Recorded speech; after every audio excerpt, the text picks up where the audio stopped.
climáticas, como nos adaptarmos, que vai ser moderado pelo Dr. Luís Ribeiro, diretor da Visão Verde, da revista Visão Verde. Chamava também os oradores professor Francisco Ferreira, presidente da Associação Zero. Não sei se está presente. O senhor professor Francisco Gomes da Silva, administrador da Casa Agrícola da Quinta da Foz. O senhor professor Miguel Miranda, diretor executivo do Air Center. E o Dr. Tiago Oliveira, presidente da Agência para a Gestão Integrada de Fogos Rurais.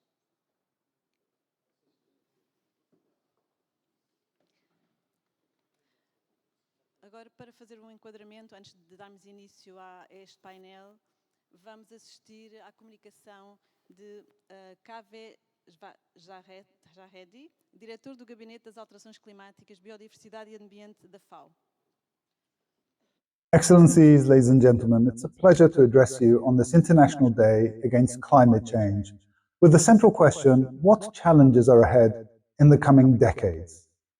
To answer the question, climate change will certainly bring many more challenges for people and the planet over the coming decades. At FAO, we are working to ensure that countries and communities have the tools they need for a rapidly changing climate reality, using solutions provided by sustainable, efficient and resilient agriculture and food systems. Last year, 2023, was the hottest recorded in a decade that smashed climate records. And this year, 2024, could add new records still. Last month, as you are all too aware, Portugal experienced some of the most devastating wildfires in the world. Poland was hit by the worst floods in the region for decades, and the list goes on. A story of extreme weather and devastation that was seen on every continent. Climate change is having a severe impact on agriculture and food systems. High temperatures, unpredictable rainfall, droughts, floods, pests and diseases are all reducing productivity, disrupting supply chains, raising prices and lowering the quality of nutrition. Each year, the sector loses hundreds of billions of dollars worth of crops and livestock due to disaster events, undermining farmers' hard-won livelihoods and food security. More than 730 million people are chronically undernourished and face hunger around the world. Climate change could force another 100 million into extreme poverty by 2030, and 183 million more could face hunger by 2050. The figures are of course alarming, but we can adapt. Transforming agri-food systems to make them more sustainable and resilient will provide solutions that tackle the triple threat of climate change, biodiversity loss, and land degradation, while also relieving hunger. We have been helping countries to develop and implement these solutions for decades. They include restoring and sustainably managing agricultural land, promoting sustainable and resilient livestock, aquaculture and fisheries, safeguarding seeds, halting deforestation, and promoting agroforestry. I could go on. There are many, many more. We have hard evidence from the field as to how effective these techniques can be, but they have not yet been implemented at a scale that matches their potential. First, there is an investment gap that needs to be urgently addressed. Some 20% of climate-related development aid and around 4% of total finance went to agri-food solutions in 2022. Small-scale producers received at best 1 or 2% of those funds, yet they provide a third of the world's food. The funds fall drastically short of what is needed to effect change. Scientists recently estimated that it would cost around $1.3 trillion each year to spur the transformation of agri-food systems. And it's not just about the quantity. We need to make sure that finance reaches the front lines, the agricultural communities with the greatest interest in building sustainable and resilient agriculture and livelihoods. Through partnerships with the Green Climate Fund and the Global Environment Facility, FAO is working to help close that financing gap. With GCF, we have raised over $1.2 billion for transformative projects in 21 countries across 5 regions. With the GEF, we've supported more than 120 nations to access over 1.8 billion in project financing and leverage more than 11 billion to deliver on their climate ambitions. Through the climate summits, we are supporting key initiatives like the Baku Harmonia Climate Initiative for Farmers, which will catalyze investment from both private and public sectors, and the Food and Agricultural for Sustainable Transformation Partnership, or FAST, aimed at addressing the most acute financing gaps. Beyond finance, innovation and technologies are also fundamental to scale up solutions to the climate crisis and reach smallholder farmers. Agri-food systems transformation must also be prioritized in multilateral environmental agreements and, of course, fully integrated into national planning processes and strategies. At COP29 and beyond, it will be critical to engage agriculture sectors in nationally determined contributions and national adaptation plans under the Paris Agreement as well. Above all, the world must unite to take ambitious action, including through agriculture and food systems, prioritizing solutions that bring multiple benefits for climate, for biodiversity, for agriculture, and above all, for people. FAO stands ready to support countries in their efforts to ensure that agri-food systems not only adapt to climate change, but also become a powerful force of resilience, mitigation, and growth. We all agree that the challenges are many, but so are the opportunities to use the transformation of our agri-food systems as an engine for our climate action. Thank you very much.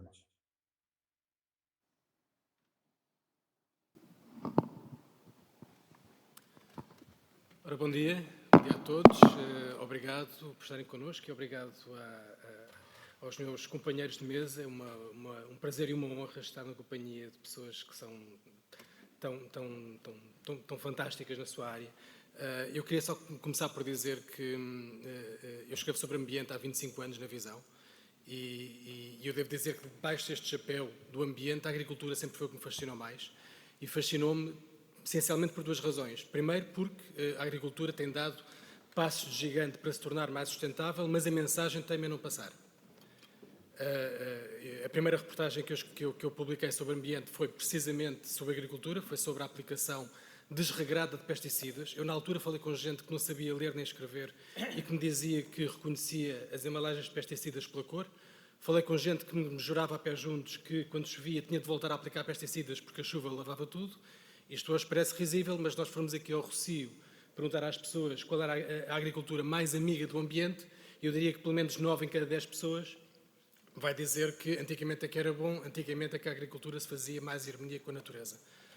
A segunda razão é que também eu escrevendo sobre clima, não há 25, mas há 23 anos, a primeira grande reportagem que fiz sobre o assunto e foi a capa da Visão foi em 2001, e na verdade os agricultores foram os primeiros que me falaram em alterações climáticas no presente indicativo. Enquanto os cientistas me falavam sobre os cenários para o final do século XXI, os agricultores diziam-me aquilo que estava a acontecer no momento. Enquanto os políticos ainda discutiam se as alterações climáticas eram ou não uma realidade e quão grave é que seria, já os agricultores estavam a pensar em formas de se adaptarem a estes novos tempos. Mas enfim, é para isso que nós estamos aqui. Estamos aqui precisamente para tentar perceber o que é que tem sido feito na agricultura para se adaptar a estes tempos muito mais difíceis e o que é que deve ser feito e de que forma é que esses caminhos podem ser seguidos. E nada melhor do que começar com exemplos muito práticos e, portanto, eu costumo começar pela pessoa que me está mais próxima, mas vou passar por cima do Francisco e passar ali ao seu outro Francisco, Francisco Gomes da Silva, para nos falar um pouco sobre isso, falar sobre essa experiência, o que é que a Casa Agrícola da Quinta da Foz tem estado a fazer, que estratégias tem estado a implementar, precisamente para se adaptar a tempos que serão cada vez mais difíceis. Muito obrigado. Começo por agradecer o convite para estar aqui neste painel.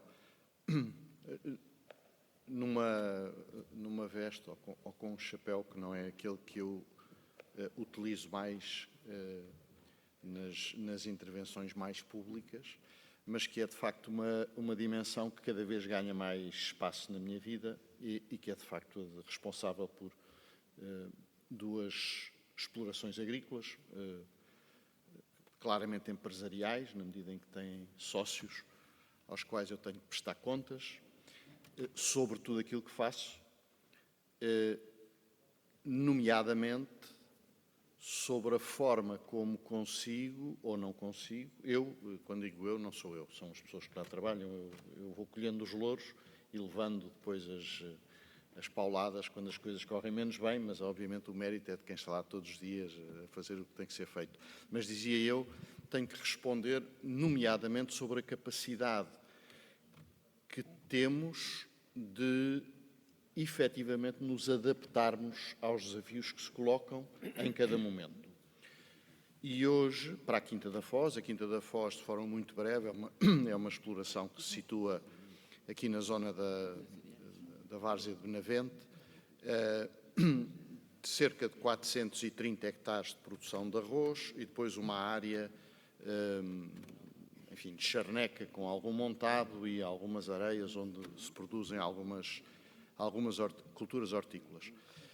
E é fundamentalmente nesta questão do arroz que os grandes desafios se nos têm colocado em termos daquilo que é a alteração das condições que nós temos para fazer a cultura do arroz. E estas alterações, há diversas, há alterações de mercado, há alterações regulamentares, nomeadamente na cada vez menor disponibilidade de soluções para controle de infestantes, que no arroz são, digamos, uma pedra de toque no sucesso da cultura.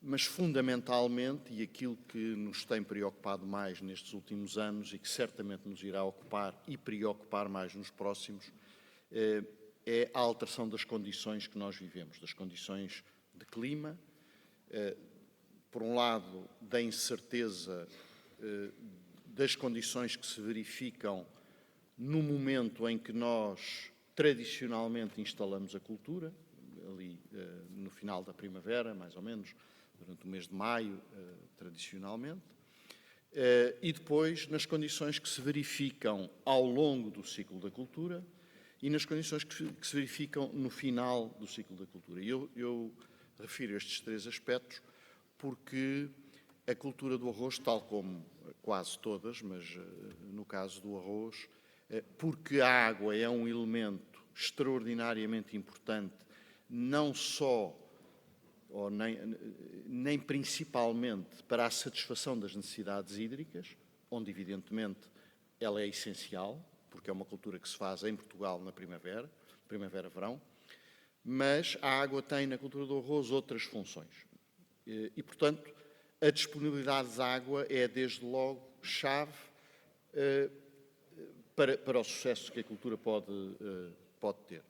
Este ano em que nós estamos é um exemplo acabado não, porque certamente outros virão ainda mais complicados, daquilo que as alterações climáticas trouxeram de desafio à Quinta da Foz. Nós começámos por ter uma primavera, um final de primavera chuvoso, o que significa que a entrada nas terras para poder prepará-las e depois de preparar, semeá-las, foi um desafio constante, porque se olharem para aquilo que foi o regime de precipitação durante o final, a segunda quinzena de maio e as primeiras 3 semanas de junho na região de Benavente, não falo do resto do país, todas as semanas chovia. Não chovia muito, mas chovia o suficiente para nós não conseguirmos avançar. Durante o ciclo da cultura, tivemos um verão relativamente atípico, ou seja, em termos de temperaturas, elas não tivemos um ano quente. Eu permito-me utilizar esta expressão coloquial, mas objetivamente, com as condições de temperatura ideais para que o desenvolvimento do ciclo se fizesse a um ritmo habitual. E agora, no fim da cultura, tivemos precipitação desde o dia 20 de setembro, números redondos, ou seja, veio quando tradicionalmente viria, mas veio persistentemente até há cerca de 15 dias atrás, 10 dias atrás, uma semana, impedindo que a ceifa e a debulha se processasse. E, portanto, para mim, enquanto agricultor, é nessa faceta que aqui me encontro, as alterações climáticas são essencialmente uma matéria de adaptação.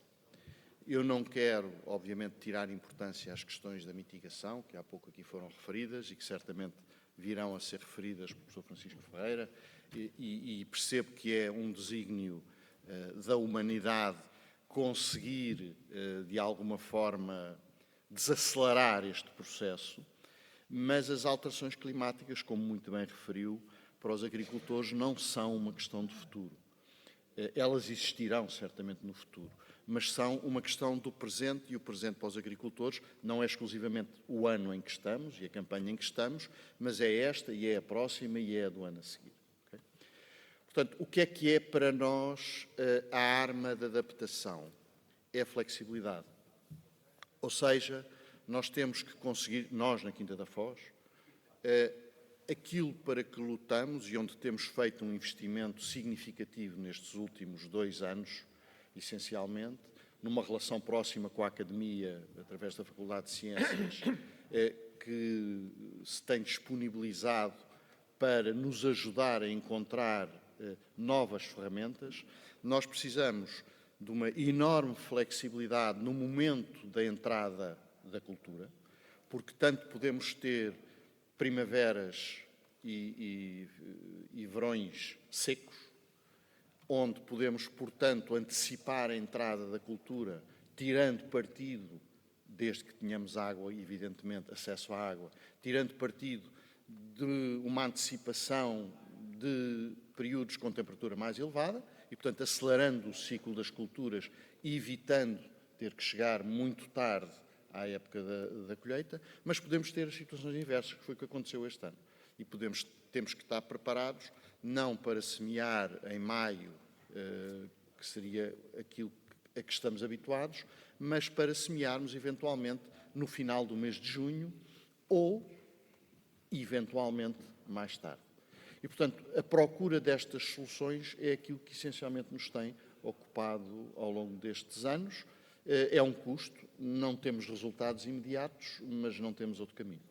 Diria que esta imprevisibilidade que obriga a tal flexibilidade que fala é a maior preocupação ou é aquilo que muitas vezes aparece na comunicação social, que é a questão da água em si, da menor disponibilidade de água? O engenheiro Pimenta Machado já aqui não está, penso eu. Está. Mas agora vou dar a minha opinião, não de agricultor, e o professor Francisco Ferreira vai-me perdoar, porque não vamos estar de acordo. A água em Portugal não é um problema. Ou por outra, nós temos problemas com a água em Portugal, mas o problema não é a água. Foi aqui referido a quantidade de água que temos no Norte e a menor quantidade de água que temos no Sul. As opiniões são legítimas e, portanto, cada um tem as suas, umas mais fundamentadas que outras. Eu admito que a minha não seja especialmente fundamentada em termos muito científicos, mas eu acho que se nós quisermos resolver a questão da água em Portugal, temos todos os meios para fazer, exceto talvez o dinheiro, porque as soluções são caras. Mas eu recordo que nós estamos aflitos sem saber como vamos gastar o dinheiro do PRR, pelo menos é as notícias que nos chegam pelos jornais. E, portanto, é uma questão de opção. Se a água for uma opção nacional, nós não teremos... eu não sei o que é que vai acontecer daqui a 500 anos, mas também confesso que não é a minha preocupação premente. Estou preocupado com o que acontecerá às minhas netas, que têm agora 2 ou 3 anos, e que daqui a 50 são pessoas adultas. Estou preocupado com isso. Estou preocupado com o que acontece daqui a 100 anos. Agora, o acesso à água, nós temos todo o conhecimento. Temos a água, ao contrário de outros países que não a têm, nós temos-la. Temos excelentes profissionais na matéria, quando eu falo quer na área da hidrologia, quer na área da engenharia. temos soluções estudadas que, evidentemente, hoje não são adequadas tecnicamente, mas que foram estudadas ao longo do tempo e que, portanto, é uma questão de pegar nelas e de perceber se fazem ou não fazem sentido e adaptá-las e construí-las. E, portanto, a questão da água não é uma questão, ou por outra, não é um problema. O problema que nós temos é, aparentemente, sermos incapazes de tomar decisões estruturantes em matéria de água. E andamos, ano após ano, a falar desta questão. E eu digo, e não o digo como agricultor, é evidente que a água é necessária para a agricultura. Se não for a da precipitação, tem que ser a da rega. Não há outra forma, porque as plantas sem água não vivem, não produzem, os níveis de produtividade são muito mais baixos, nós continuamos a precisar de comer, a população continua a crescer, desejavelmente a dieta das pessoas vai melhorar, o que significa ser mais exigente, e, portanto, não há volta a dar. Mas esta questão da água, em termos nacionais, não é uma questão da agricultura. Apesar da agricultura utilizar 75% da água em Portugal, ou o que seja, a percentagem não é muito relevante, a questão da água em Portugal é uma questão de território, é uma questão das pessoas. Nós estamos disponíveis para vetar partes do território e das pessoas à marginalização no acesso à água? Porque é isso que está a acontecer. O processo de alterações climáticas que nós observamos permitem-nos já identificar áreas do território onde depois vamos ter que tomar, porque não fizemos o trabalho a tempo, vamos ter que tomar decisões apressadas, mais caras e, eventualmente, menos corretas. Que temo eu, não sei, porque não sou especialista, possa acontecer com algumas das decisões que, neste momento e de forma acelerada, estamos a ter que tomar para termos água no Algarve ou, ainda não, mas alguns no sudoeste alentejano e noutras partes do país. Portanto, só para terminar, não roubar mais tempo, voltando a vestir a pele do agricultor, na Quinta da Foz nós temos água, felizmente. A Quinta da Foz, a Várzea do Arroz é uma ilha que tem o Sorraia a correr de um lado e o Rio do Risco a correr do outro. O Rio do Risco é um braço de rio que une o Tejo ao Sorraia antes da foz do Sorraia no Tejo. E, portanto, é evidente que quando a Quinta da Foz, e é água de muita qualidade, e temos o canal do Val do Sorraia, da Associação de Beneficiários do Val do Sorraia, de que também somos beneficiários. Portanto, podemos um dia não ter água na Quinta da Foz? Podemos. É evidente que sim. Não é muito previsível, dada a localização. Não temos grandes problemas de qualidade da água, porque não estamos... A cunha salina, que sobe essencialmente no Tejo, não afeta as captações que nós temos de água e muito menos aquela que recebemos da Associação do Val do Sorraia.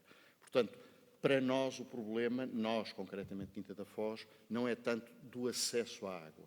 É fundamentalmente termos as ferramentas técnicas, as opções tecnológicas que nos permitam ter a maior flexibilidade possível na gestão da cultura do arroz, que nós continuamos a achar que é uma cultura que queremos fazer. Okay. Muito bem, acho que nada melhor do que uma boa discórdia para manter as pessoas coladas aos assentos e, portanto, eu vou passar ao Francisco Ferreira para lhe perguntar se o problema é efetivamente da distribuição da água e se deve ou não ser resolvido através da famosa autoestrada da água dos transvases norte-sul. Eu não falei autoestrada da água. Eu sei que não, eu sei que não. Estou eu a falar. Eu assumo a responsabilidade. Bem, antes de mais, também agradecer o convite. É sempre uma oportunidade que eu acho que é uma das coisas que falha muito. Eu vejo as posições e leio diariamente as posições dos agricultores e dos ambientalistas. E o que é facto é que 90% das opiniões estão em extremos completamente opostos. Portanto, eu acho que alguns nós vamos ter que começar a encontrar alguns consensos, porque os agricultores olham para os ambientalistas como de uma forma do pior. Mas também vos digo, os ambientalistas olham para os agricultores como sendo os grandes gastadores da água, e eu acho que as percentagens também aqui interessam, e acima de tudo sem uma visão integrada daquilo que é o futuro, a sustentabilidade e os riscos. E, portanto, a primeira coisa, há uma conferência, aliás, há 3 conferências agora que estão a ter lugar. Uma começou na segunda-feira, estou a falar de conferências das Nações Unidas, uma começou na segunda-feira até ao próximo fim de semana, na Colômbia, sobre biodiversidade. Depois temos a das alterações climáticas em novembro e depois temos a da desertificação. Ora, todas elas estão encaixadas naquilo que é, e são convenções que nasceram todas em 1992, e elas tocam em 3 temáticas que estão profundamente interrelacionadas. E eu começaria, antes de me dedicar à adaptação, de dedicar à questão da mitigação. Eu realmente acho que a adaptação começa a ser fundamental, mas nós precisamos de um esforço enorme de mitigação. Hoje vai sair um relatório às 4 da tarde, em que já se começa a saber, que é um relatório preliminar à Conferência do Clima, onde já se começa a perceber que nós estamos numa trajetória, se calhar à volta dos 3 graus, em vez de estarmos no grau e meio. E reparem que aquilo que está a acontecer ao clima está a ir mais rapidamente do que os cientistas previram. É que isso é muito claro, basta ver os artigos todos os dias que saem. Agora, saiu ontem na Nature, salvo erro, sobre a modificação da corrente do Atlântico. Portanto, não tenhamos dúvidas que o que está em cima de nós é muito pior e, portanto, o trabalho da mitigação é fundamental. E aqui, dizer que, por exemplo, a agricultura tem responsabilidades em Portugal. Foi o único setor que tinha uma meta para 2020 que não conseguiu cumprir no quadro daquilo que estava previsto. E, portanto, vamos lá ver como é que eu consigo cumprir, quais são as metas. Portanto, eu tinha metas estabelecidas internas à escala nacional para 2020 e agora tenho-as no roteiro para 2045, que ainda não está feito, e tenho para 2030 no quadro do Plano Nacional de Energia e Clima, mas a mitigação aqui é fundamental. Mas vamos à adaptação. Eu na adaptação... Só um parágrafo ainda. Quando nós falamos dos Objetivos para o Desenvolvimento Sustentável, também aqui temos que ser claros, e o EGP Pimenta Machado também falou sobre isso, e nós pomos os 3 iguais. Devo dizer que cientificamente isso está errado. A primeira base, e podem dizer, isto é ele que é ambientalista e tal, trabalha é docente na área do ambiente, portanto tem aqui uma visão diferente. Não é. Reparem uma coisa, se nós não tivermos ambiente, nós não temos nem sociedade, nem humanidade, nem economia. Portanto, sejamos claros, as próprias Nações Unidas dizem que a base principal dos Objetivos para o Desenvolvimento Sustentável é a componente ambiental. A seguir a componente social, porque se não tem trabalhadores não tem economia, e depois a componente económica. Portanto, podem discutir o que quiserem, mas se precisarem das referências, terei todo o gosto em vos dar. Agora, como é evidente, a economia é absolutamente crucial nestas questões. Vamos à questão da adaptação. Eu acho que neste fórum que estamos aqui em jogo há 2 grandes áreas que são realmente cruciais, que é a produção agrícola nas suas diferentes formas e também a produção florestal. Num caso é a água mais que está em jogo, mas na floresta também. E depois aquilo que é por demais evidente, que é a parte relativa aos incêndios rurais, ou aos incêndios florestais, se quiserem chamar, porque há uma relação muito direta com o aquecimento global e aquilo que são as grandes tempestades, ou melhor, as condições todas que proporcionam mega incêndios, que obviamente também têm a ver com o tipo de ordenamento do território que nós temos e que potenciam ou não essa área. Nós temos, e isto eu acho que é fundamental, enquanto na mitigação já temos estes instrumentos de que eu falei, na adaptação nós temos uma estratégia para a adaptação às alterações climáticas que era para 2020 e que foi atrasada para 2025. E temos depois o roteiro nacional para a adaptação para 2100. Mas quando passamos à ação, quando passamos à implementação, quer dizer, são coisas muito esporádicas e pouco estruturantes. Seja na área claro que eu posso olhar para a questão da floresta e depois dos incêndios de 2017, quer dizer, houve um reavivar de um pacote e de uma linha estruturante que demorou décadas a ter resposta. Mas o que é facto é que a prioridade está muito mais no papel do que na implementação e nos custos associados.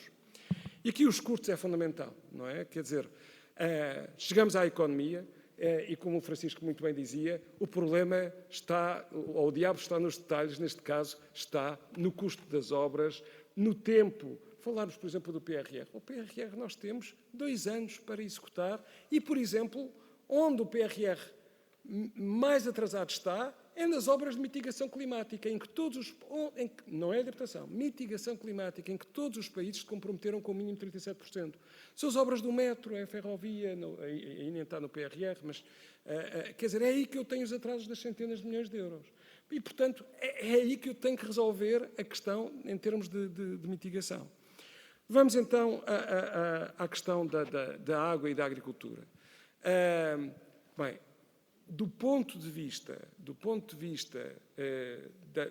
daquilo que deve ser uma boa gestão da água e daquilo que está na própria diretiva da água, que foi aprovada na presidência portuguesa em 2005, relembro, é que eu devo encaixar as minhas necessidades de água no quadro da gestão de uma bacia hidrográfica. Portanto, a questão dos transvases é, efetivamente, uma solução de absoluto recurso. E garanto-vos que, quer dizer, para além do custo de qualquer obra, de uma autoestrada do norte para sul, e do tempo que tal demorará, eu estou a ferir um princípio básico, fundamental de gestão e que tem implicações diretas. Porque se eu quero ter água a circular nas barragens, se eu quero ter água também para fins agrícolas e de lazer e outros em vários rios do norte e do sul, do norte e do centro, quer dizer, eu também tenho que ponderar esses custos e esses impactos. E há uma coisa que me faz imensa impressão, que é sempre o drama de muitas pessoas que falam sobre a questão da água, que é, e aquela água toda vai se perder para o rio, para o oceano, para o estuário. Desculpa.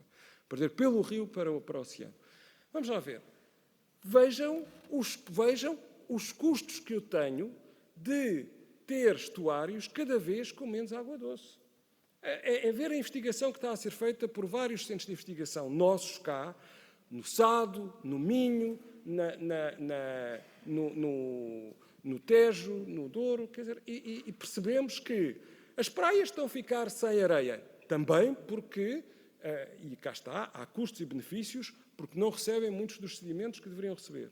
Mas a água doce, sem eu ter essa água doce, eu não tenho a produtividade dos ecossistemas mais ricos, tão ricos como os recifes de coral, que são os estuários. Então, os pescadores estão, quer dizer, eu não percebo, aqui é quase uma luta no mesmo Ministério entre, eu diria, a pesca e a agricultura. Porque se eu não tenho água doce nos estuários, a produtividade da pesca decai dramaticamente. E, portanto, eu tenho que conseguir aqui esse equilíbrio. Esse equilíbrio é feito, acima de tudo, em termos de adaptação, por via, e o Engenheiro Pimenta Machado falou sobre isso, em muito da gestão da procura. E eu calmo já daqui a 2 ou 3 minutos, mas a gestão da procura é crucial. E às vezes nós apertamos um bocadinho esta questão da gestão da procura porque a desalinizadora do Algarve, nós não temos propriamente nada de muito grave contra a desalinizadora do Algarve, pelo menos a zero. Outras associações têm-se pronunciado de forma mais veemente. A única coisa que nós dissemos foi, bem, as perdas de água no Algarve, no sistema público, são superiores àquilo que a desalinizadora nos vai permitir. A desalinizadora até é uma forma resiliente, mas vai ter um custo, e um custo bastante elevado, mesmo com a energia renovável e com tudo, etc. Portanto, aqui é a mesma coisa. Podemos ir aos vários sistemas agrícolas, a começar pela própria Costa de Vicentina e Sudoeste Alentejano, para perceber o que é que nós perdemos de água e que não deveríamos perder. Portanto, a gestão da procura é fundamental, mas devemos ir mais a montante ainda, que é que culturas é que estão em jogo. Nós nunca temos... Quer dizer, é difícil ter coragem para chegar aí, mas a lógica da sustentabilidade é se calhar um dia questionar o arroz, ou a forma como eu faço o arroz. Quer dizer, isso deve estar em aberto, tal como eu, neste momento, já não penso apenas nas renováveis, eu penso que tipo de uso de energia é que eu devo ter, que gestão da procura de energia é que eu vou ter. Eu não estou a dizer que é esse o caminho único e que deve ter, e que todos devemos ir por aí, mas é isso que deve estar em cima da mesa da discussão. Senão nós estamos todos a olhar para o lado. e digo-vos que daqui a poucos anos, pelo ritmo a que as coisas estão, nós estaremos realmente numa situação ainda muito mais dramática. E é essa prevenção que é fundamental.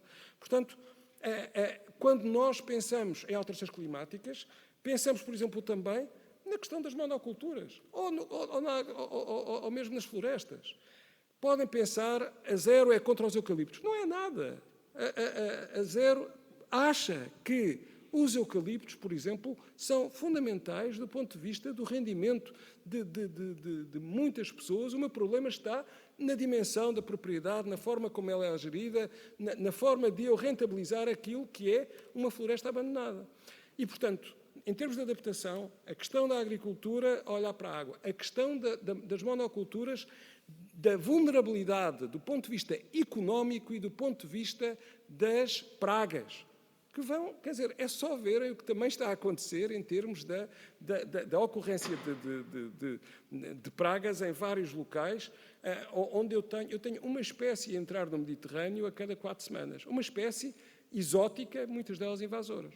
Portanto, é nesta filosofia que eu acho que, do ponto de vista da floresta, a mesma coisa. Quer dizer, eu sei qual é o caminho a seguir, eu preciso é de implementá-lo. E na agricultura, eu acho que temos que ter realmente, dar ênfase, dar prioridades àquilo que é mais prioritário do ponto de vista da promoção de uma agricultura que vai até à alimentação, mais em linha com o clima, do que estarmos permanentemente com a discussão efetiva de eu preciso de uma barragem para aqui, para ali, para acolá. Temos que ter uma discussão mais integrada. E digo-vos, os ambientalistas fazem parte dessa discussão e estamos abertos e temos o conforto de poder fazer essa discussão com calma, sem estarmos a criar maiores divisões. Isso significa que passa por dizer aos agricultores no Algarve que não podem continuar a produzir aquilo que produzem hoje, nomeadamente, vamos falar de coisas que obrigam muita água, como laranja, abacate? Se calhar, é preciso ver o que é que está em jogo ou não, é preciso traduzir isto do ponto de vista do preço. Eu acho que uma da questão fundamental, a ameaça sempre de qualquer agricultor é mas isso vai fazer explodir os preços. Bem, se calhar há coisas que têm que ser mais caras. Há outra coisa fundamental que é o balanço entre a água superficial e a água subterrânea. Quer dizer, nós vemos que quando estamos aflitos na água superficial, vamos à água subterrânea. Vejam como é que está o estado de muitos dos aquíferos, vejam o que é que se passa, mesmo na Península de Setúbal, em relação a alguns aquíferos cuja piezometria mostra que eu estou a começar a ficar com problemas, e de poluição também. Portanto, vejam os relatórios da Agência Europeia do Ambiente que saiu a semana passada sobre algo que toda a gente diz que não existe, que não acontece, etc., mas que na Europa, e que é um ponto de conflito político muito grande, nomeadamente na Holanda, que é a poluição por nitratos, os problemas associados ao azoto e às consequências, quer na água, quer para a atmosfera, etc. Portanto, eu acho que nós precisamos, primeiro, se queremos ultrapassar as alterações climáticas do ponto de vista de uma melhor adaptação, é preciso, primeiro, maior abertura, mais diálogo, olhar tão a montante quanto possível e perceber que este tem que ser, tem que ser algo que tem que juntar as diferentes partes. E as diferentes partes significa, muitas das vezes, também aqui, o olhar para os ecossistemas, se virem tudo o que sai diariamente nesta conferência sobre a biodiversidade, ficam aterrorizados, porque os nossos sistemas naturais... Nós estamos a falar de um relatório de cientistas de 2019 que diz 1 milhão de espécies está em risco de extinção dos 8 milhões que calculamos que temos à escala mundial. Nós temos uma floresta cujo objetivo é, em 2030, nós termos um balanço entre aquilo que se destrói e aquilo que se planta. Porque neste momento nós destruímos o dobro do que plantamos. Portanto, vamos a dados, vamos ver a situação do futuro e vamos procurar ser, acima de tudo, honestos do ponto de vista económico, honestos do ponto de vista ambiental e também do ponto de vista social, porque sabemos que também aí há muitas pontas soltas que, num ambiente ainda mais difícil de mudanças climáticas, nós temos que ultrapassar. Muito bem, eu na verdade quero fazer a mesma pergunta ali ao professor Miguel Miranda, perguntando se concorda que a solução passa por desistir, por exemplo, de certas culturas em certas regiões, estamos sempre com a cabeça no Algarve, ou se passa efetivamente pelos tais transvases que muitos agricultores defendem. Francisco, que ainda por cima considero das pessoas mais razoáveis de todo o setor, digamos, chamado ambientalista. Contudo, eu tenho que fazer aqui uma posição bastante diferente. Não há dois mundos, temos os agricultores de um lado e os ambientalistas do outro. Isso é um erro de linguagem, com certeza. Há um mundo da agricultura que tem níveis diferentes de preocupação com o ambiente e tem níveis diferentes de atuação. Assim como o Pimenta Machado, pessoa que eu também aprecio do ponto de vista pessoal e com quem conheço muitíssimo bem, não pode pôr a questão de dizer se a prioridade se é gastar menos ou arranjar mais. Isso é, desculpem-me, mas isso não tem a ver com prioridades, tem a ver com outro tipo de conceitos. E devo-vos dizer que se nós tentarmos fazer um raciocínio muito precaucionário, entre aspas, para tomar uma decisão, ainda estava o Adolfo Henriques à espera do estudo de impacto ambiental estratégico para saber se podia ou não podia fundar Portugal. E, portanto, as decisões não são tomadas assim, as decisões são tomadas de outra maneira e nós temos que saber, quando falamos da agricultura, do seguinte: há vários fatores que contribuem para a produção agrícola, um dos quais, muito importante, é a água. Esses fatores têm diferentes custos. A produção agrícola tem um output, tem uma saída, que é a alimentação, que é produtos alimentares. Os produtos alimentares têm um certo valor e nós temos que fazer aqui um balanço.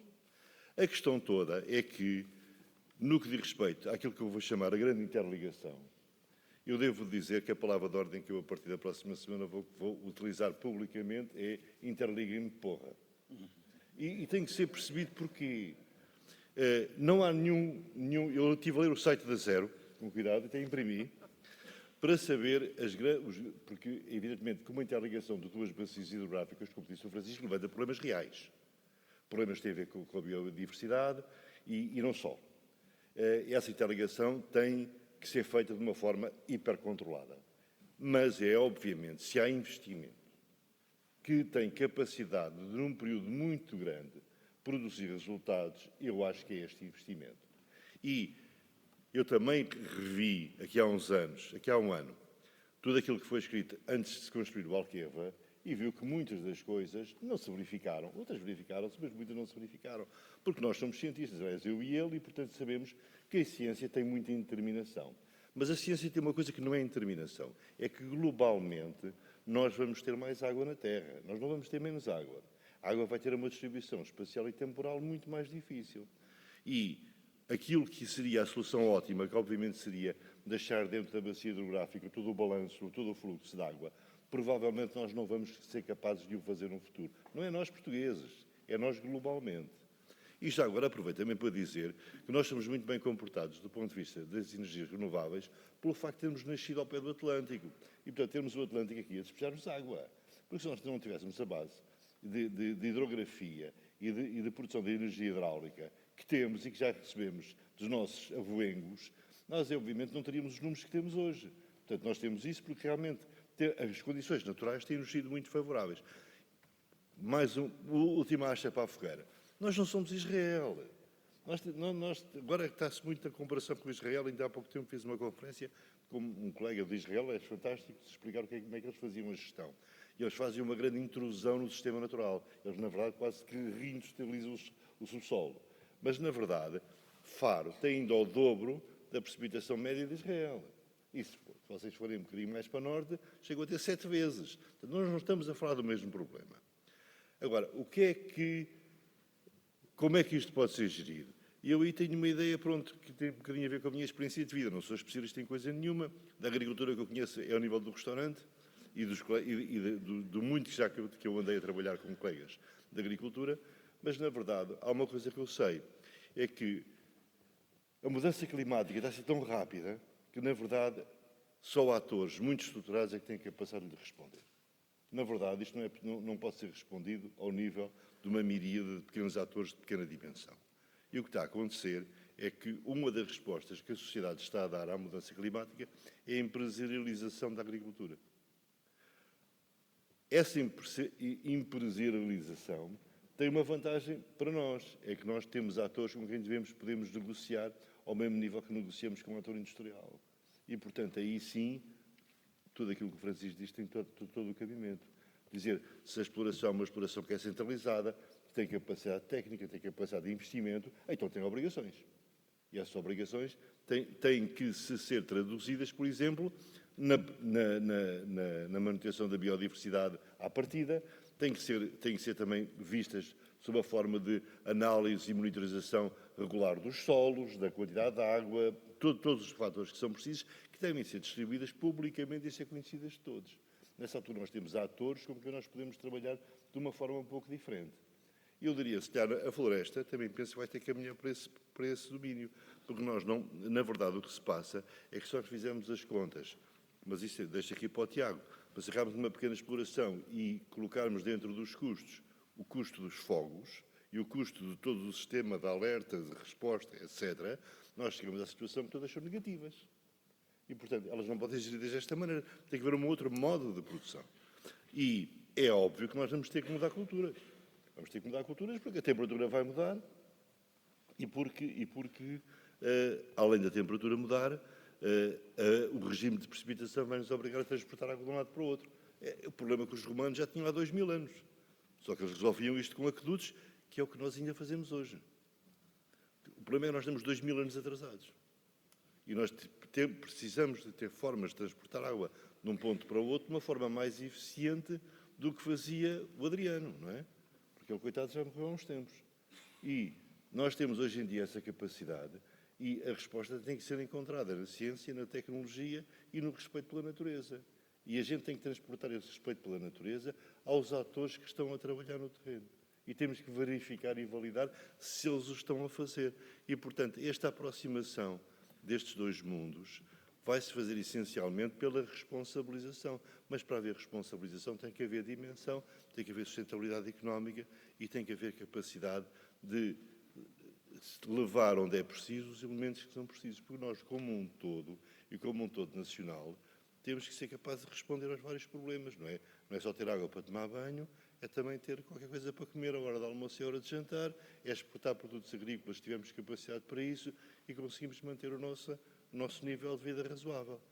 Esse nível de vida também é importante para sermos capazes de investir mais e ajudar outros países que têm níveis de vida inferiores a serem capazes de fazer a sua adaptação. Agora, claro, há uma coisa que é central aqui. Nós temos que reduzir as emissões de carbono. É que não há nenhuma volta, por mais ciência que se ponha aqui, é evidente que 1,5 grau, meu Deus, 1,5 grau já foi há muito tempo, nós agora vamos começar a trabalhar no 2,5 graus, 3, provavelmente. Isso vai dar um mundo ainda diferente do que é hoje, muito diferente do que é hoje. Eu gosto de salientar isto, porque as pessoas têm a ideia que nós estamos estáveis, nós não estamos estáveis, nós estamos altamente instáveis, e, portanto, nós dentro de 10 anos estaremos muito pior que agora, muito pior no sentido mais eventos extremos, mais irregularidade na distribuição da água em particular, que assim na condição da Península Ibérica. E já agora, apesar de politicamente isto não ser simpático, tenho que dizer isto. Nós vamos ter que evoluir rapidamente para uma gestão conjunta da água na Península Ibérica. Porque o nosso problema não vai ser só salvar os nossos agricultores, nem salvar os outros. Nós vamos ter que ter uma forma de repartir os recursos que existem da melhor maneira possível, sabendo-se uma coisa: nós não podemos tratar diferentemente o agricultor do Algarve e o agricultor do Minho. E isto, que é uma lição, aliás, dos colegas de Israel, que é muito importante, porque eles também têm um grande gradiente, apesar de não parecer, isso vai fazer com que a gente tenha mesmo que fazer a grande interligação. Eu não sei quantos 1.000 milhões são, eu faço parte daqueles, para mim 1.000 milhões é uma quantia que eu não consigo sequer ver o que é que seria, sei que é muito, não é? Vocês sabem que há aqueles povos que a antropologia conhece, só têm números até 5, não é? Que é 1, 2, 3, 4, muitos. Eu, quando chego ao 1.000 milhões, estou no meu muitos. É muito dinheiro, eu sei que é muito dinheiro, mas uma coisa eu sei de experiência de vida, e não é de experiência de vida. Toda a nossa vida nós ouvimos falar dos elefantes brancos. Os elefantes brancos ocupam o nosso inconsciente. Eu conheci ainda os planos de desenvolvimento do Marcelo Caetano, não é? Sou mais velho que vocês. E esses elefantes brancos, na verdade, sim, era um elefante branco. Quantos elefantes brancos nós não tivemos que, na verdade, se transformaram depois em vantagens? Enquanto nós temos um outro bicho, que eu chamo o rato cinzento, que é o gajo que está a comer todos os dias um bocadinho e que 10 anos depois não nos dá rigorosamente nada. Portanto, há decisões que têm que ter coragem, que às vezes ultrapassa a simples medida em Excel de vantagens e benefícios. E no caso da interligação do sistema de transporte de água, a minha única mensagem é: interliguem-me, porra.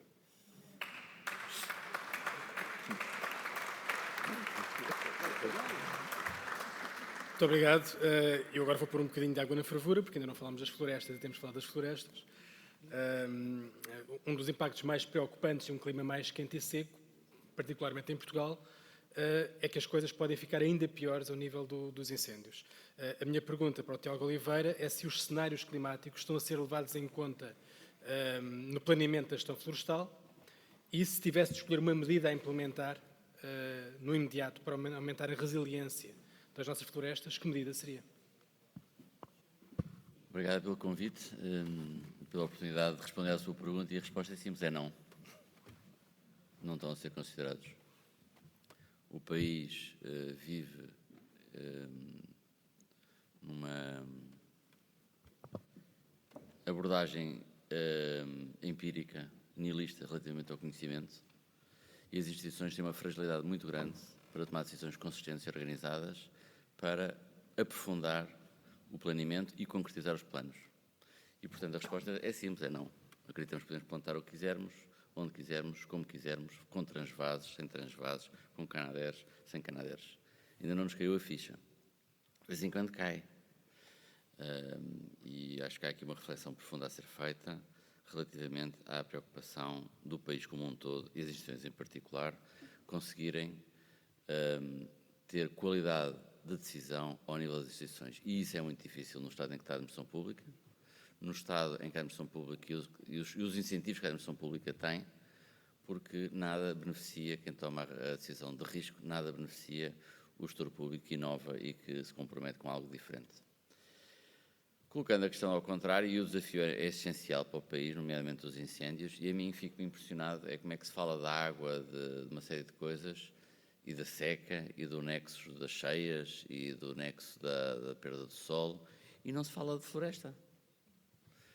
Sem floresta não há água. Sem floresta não há forma da água se infiltrar nos aquíferos e garantir que as bacias hidrográficas têm um caudal regular e de qualidade.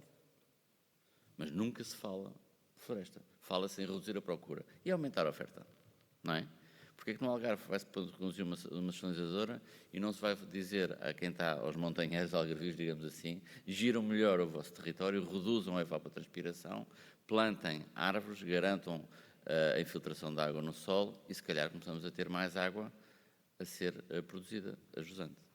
Portanto, eu acho que há aqui uma questão também muito importante relativamente àquilo que os alentejanos podem ensinar a quem mora a norte do Tejo.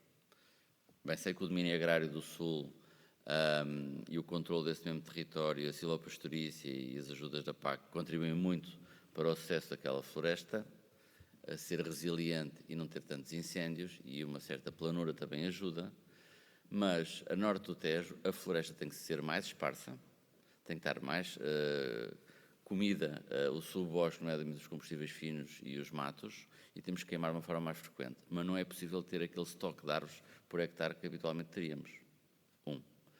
2, também não é possível entre Valença, Viana, Pedrógão e toda aquela faixa litoral, onde mora provavelmente 5 milhões de habitantes em Portugal, numa promiscuidade entre aquilo que é o abandono agrícola, aquilo que é a exploração industrial, aquilo que é a floresta, que depois, de tempos a tempos, a lestada faz a sua atividade e há incêndios terríveis com impactos nas indústrias e nos seres humanos que ali habitam.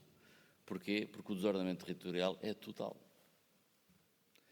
E, portanto, se nós queremos ter gestão florestal, temos que ter solos florestais disponíveis e baratos para a cultura ser viável. Isto implica estabilidade do solo. E se nós estamos a falar em que os incêndios são a expressão máxima ou a síntese do contexto, porque os incêndios não acontecem por si,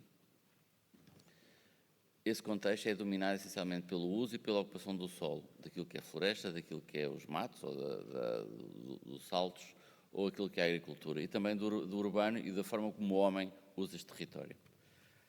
O país passou dos anos 50, 60 para uma lógica de governo do risco informal de base local. Toda a agricultura dependia da floresta que a envolvia, a comunidade dependia da floresta para tudo, desde a madeira para construir a casa, desde a madeira para fazer o carro de bois, desde os matos para fertilizar a terra.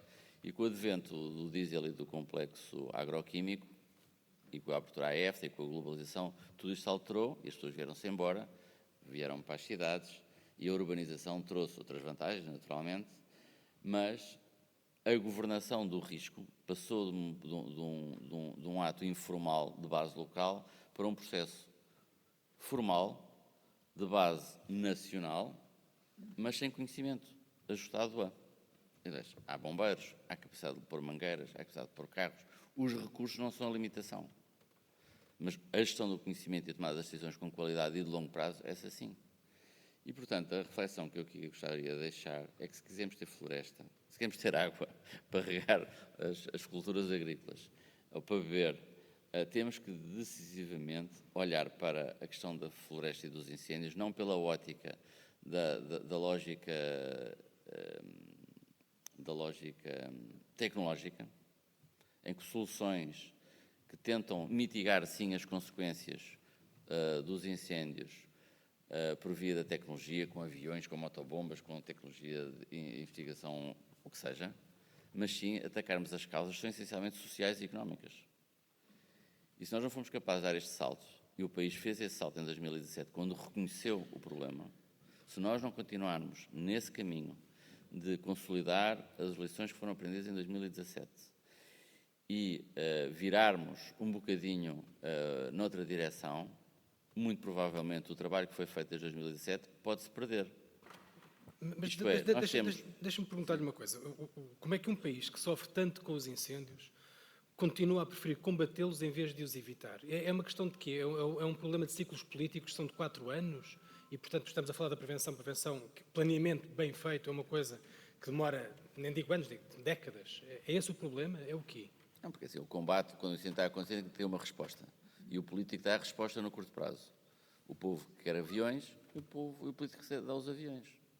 Basicamente é um bocadinho esta a lógica linear. Só que isto é um problema não trivial, o tema é complexo e um sistema complexo não se resolve com soluções simples. Portanto, se queremos ter não incêndios, temos que valorizar e alinhar todos os incentivos para a área não ardida e não para a área ardida. E temos que tornar responsáveis, accountable, quem tem os planos municipais, os planos subregionais e os planos regionais, que têm que ter o financiamento adequado para que as pessoas possam dizer o que é que querem fazer e tenham o dinheiro para poder fazer, porque senão o Estado é o último pagador. Com a CTI, os políticos deixaram de ir aos incêndios para não atrapalhar as operações. Excelente. Mas depois dos incêndios acontecerem, há uma dinâmica muito envolvida. E já agora, já que trabalho na comunicação social, eu também pergunto, é porque é que a FIFA, quando há um fã de futebol, vai atrás do Ronaldo e as câmaras fogem, não o filmam, porque é que nós continuamos durante 3 e 4 dias a ter as 4 televisões a passar imagens de chamas quando nós sabemos que esse efeito, chamado mimético, gera mais incêndios. Portanto, a questão é muito simples. O país, para abordar um tema desta complexidade, tem que ter instituições capazes, independentes da esfera política, com um diálogo correto entre aquilo que é a política e a vontade da democracia, com aquilo que é a tecnologia e a tecnocracia gerada nas instituições, para este balanço e este diálogo ser salutar e ser essencialmente eficaz e eficiente. Portugal gasta imenso dinheiro na gestão dos incêndios, são mais de 430 milhões de euros, em 2017 eram 128, avançou-se muito na prevenção, mas o dinheiro ainda não está a chegar aos bolsos dos agricultores /proprietários. E aí há um tema. Há uma visão, há uma estratégia que valoriza, cuida, altera comportamentos e gera o risco eficiente, há um plano nacional, há 5 planos regionais, há 23 planos subregionais que têm que ter financiamento para que aquelas entidades, à escala da paisagem, se comprometam com as iniciativas que inscreveram, porque senão vão dizer, eu não tive dinheiro, não pude fazer nada. Venham lá os aviões no dia que tiver calor. Portanto, tem que haver, de facto, aqui uma atitude diferente do Estado Central, da administração pública em particular, em confiar e em responsabilizar, com contratos de programa, com as comunidades baldias, com contratos de programa com as GIFs, e valorar quem está a fazer a gestão florestal e penalizar quem não a fez na esfera florestal. Depois, há uma outra dimensão que é a interface urbano-rural, onde, de facto, os incêndios entram pela casa das pessoas adentro. Porquê? Porque há um desordenamento do território, associado às dinâmicas do território e à forma como o território se especula em prol da possibilidade de edificação. Os usos do solo estão previstos nas leis do solo desde 2015 a haver, de facto, uma estabilidade do que é rural e o que é urbano, e isso ainda não está transcrito para os PDMs. E, portanto, isso é uma das questões importantes. O regime sucessório. O regime sucessório é fundamental para garantir que 2 primos assumem a gestão florestal, porque nenhum deles vai assumir porque é que eu vou dar a investir dinheiro aqui se o rendimento pode ser para ti quando um dia ficares com as partilhas. Portanto, a estabilidade das partilhas também é um tema muito relevante. Portanto, há coisas de facto profundas, nomeadamente a distribuição de valor das cadeias da floresta, não é? Em que há uma assimetria de quem compra e de quem vende. As questões do cadastro, mas não é por falta de cadastro que Monchique ou Mação têm problemas de incêndios, porque eles têm cadastro, e no entanto há problemas de facto de mobilização dos atores principais, nomeadamente os proprietários, porque não têm rendimento para reinvestir na gestão da floresta, porque a floresta é vendida a um preço abaixo do custo, por variedíssimas questões. E há aqui um outro tema que me parece importante trazer para esta discussão. Nós estamos sempre a falar no downside, digamos assim, na perda do risco. Mas se nós pensarmos, por exemplo, que se eu for capaz de evitar uma perda extraordinária, que tem 300 milhões de potencial de perda, de uma bacia hidrográfica, em que tudo aquilo ardeu, e na consequência desse incêndio, por ter sido muito severo, em dias excepcionalmente muito difíceis, não obstante os recursos todos que existem, que vêm da Europa e por aí fora, aquele incêndio não é controlável. Portanto, a solução não é nos meios aéreos, nem é nos meios terrestres, é na gestão do território e é na gestão da silvicultura e na silvopastorícia. São as 2 vias possíveis para gerir este tema. A pergunta que eu gostaria aqui de deixar fazer era, por exemplo, no Vale do Tâmega, no não Sorraia, mas ali no Vale do Zézer, em que toda aquela bacia hidrográfica pode ter um potencial elétrico muito interessante, mas só tem esse potencial elétrico enquanto as encostas estiverem arborizadas e aquilo não arder, evitando fenómenos erosivos que vão reduzir a altura da bacia e, portanto, o potencial elétrico. Por outro lado, a qualidade da água também fica destruída e alguém vai ter que pagar o cloro que vai se ter a pôr nas torneiras para as pessoas poderem beber água em Lisboa, nomeadamente no Zézer, ou em Coimbra, ou no Vale do Voga, o que seja. Mas a questão é, quanto é que eu estou disponível para pagar o serviço de regularização da água, de caudais, para evitar uma perda extraordinária de 300 milhões de euros, por exemplo, numa bacia hidrográfica em que eu perco tudo e perco o potencial elétrico. E quem é que são os beneficiários? E como é que é esta distribuição da partida do risco e do valor? Não pode ser só a produção florestal a pagar. Tem que ser outras entidades a chegarem-se à frente, perdoem o português, nomeadamente quem consome a água. Não digo o agricultor, coitado, porque ele está sempre a apanhar, mas digo a pessoa que rega o jardim ou o jogador de campo de golfe, porque é que aquela rega do campo de golfe do Algarve não serve o dinheiro que ele paga a mais para jogar no campo de golfe para fazer mais água a montante, no Adelouco ou outra situação. São estas dinâmicas, é este trade-off de risco e de valor que nós temos de ser capazes, em sociedade e em democracia, preferencialmente, de ter equilíbrio para este desafio essencial ser governável, porque senão o fogo vai nos governar a nós. Então deixa-me fazer-lhe uma pergunta, vou desvirtuar isto tudo, em vez de fazer uma segunda ronda de perguntas, quero manter nesta área, porque acho que é importante, acho que aflorou isto, que é, está ou não na altura de nós, enquanto sociedade, começarmos a pensar no pagamento de serviços de ecossistema, esses serviços que o setor agroflorestal nos dá. Sim, mas É isso. não, mas eu acho que é isso que é contra o contrário, ou seja, nós estamos a acompanhar um projeto, através de um protocolo que temos com a Califórnia, e nós fizemos há pouco tempo uma apresentação sobre um Forest Resilient Bonds, e há uma bacia hidrográfica que é a Yuba Forest, são cerca de 10 mil hectares, em que aquela entidade elétrica decidiu dizer, os serviços florestais da Califórnia, naquele caso, não fazem a gestão porque não têm dinheiro, a liquidez para fazer o plano florestal logo assim, portanto, foi necessário pôr um capex forte logo à cabeça. E a Yuba Dam, que é o nome daquela barragem, disse, eu prefiro pagar agora 5 milhões do que ter uma mais que provável e mais do que demonstrável perda futura daqui a 5 a 20 anos, em que eu perco tudo e nem energia nem água. Portanto, eles preferem pagar agora 5 milhões de euros para gerir e para implementar um programa de gestão florestal para nos próximos 5 anos resolver o risco do incêndio. Podem ter fogo, mas não vão ter com a severidade que aquela ausência de gestão estava a gerar. E, portanto, é isto que a gente tem que fazer na Bacia do Zézer, é isto que a gente tem que fazer na Serra da Estrela, é isto que a gente tem que fazer no Mondego, é isto que a gente tem que fazer estas coisas, porque senão, aquilo que a gente vai ter é, olha, ardeu, e olha, temos que pedir a Bruxelas 500 milhões de euros. Não há necessidade disto. Há necessidade, sim, das instituições serem capacitadas com técnicos que consumam o conhecimento que está disponível e acessível e as decisões serem colocadas ao poder político numa lógica de cenários. Olha, assim custa-te 100, assim custa-te 1000, como é que queres? E essa discussão, esse diálogo, não existe. A política em Portugal está a formular muitas vezes mal o problema, porque a opinião pública naturalmente prefere soluções simples, e depois as instituições não têm resiliência, digamos assim, para dizer, não, desculpe, a gente acha isto, quer decidir ao contrário de nós. E este debate é, infelizmente, muito frágil e só se resolve, quanto a mim, com mais conhecimento e com mais estes centros de competências, mas com uma administração viva, com capacidade dos dirigentes da administração pública dizerem estes são os factos, esta é a minha argumentação, o senhor político tem a decisão para tomar a melhor informação, mas decida. Eu vi ali o Miguel Miranda e o Francisco Ferreira estão cheios de vontade de falar, portanto, eu ia dar a oportunidade, essa pergunta que fez, faça, mas Francisco... Não, mas eu só queria dizer uma coisa que eu acho que nós nos esquecemos em relação ao setor agroflorestal, que é, nós temos um objetivo para Portugal, neste momento ainda é 2050, mas já foi assumido pelo anterior governo e também por este, que é 2045, que é a ideia de nós termos a neutralidade climática, ou seja, o balanço entre as emissões e os sumidouros, ser zero em 2045. Isto significa que nós temos que ter uma floresta e também uma agricultura, temos que ter, no fundo, aquilo que capta carbono, tem que ser da ordem dos os modelos, o que está calculado para Portugal, na ordem das 13 milhões de toneladas por ano de dióxido de carbono equivalente. Ou seja, onde eu quero chegar é a mitigação está muito relacionada com a capacidade que nós tenhamos de tornar ou não, de garantir que, nomeadamente a floresta, é resiliente, porque senão nós temos que mitigar ainda mais.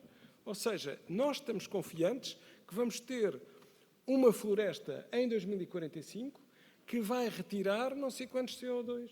Ora, cada E em vez que há um condições incêndio... meteorológicas piores. Exatamente. E, portanto, em condições climáticas muito piores, com muito mais calor, com muito mais variabilidade, etc., eu estou a contar com isso. Ora, cada vez que eu corto a floresta ou a deixo arder, quer dizer, é aquele meu repositório de carbono que está a ir para a atmosfera. Portanto, é duplamente dramático. Acho que fizemos aqui uma boa ponte para a mitigação e eu gostava de perguntar ao Francisco Gomes da Silva precisamente sobre isso. Antigamente o paradigma da agricultura era de matar tudo o que pode ser prejudicial para as culturas, invariavelmente com a aplicação de fitofármacos. Isso mudou, hoje cada vez mais agricultores optam por aproveitar as armas da natureza para lidar com as pragas das culturas.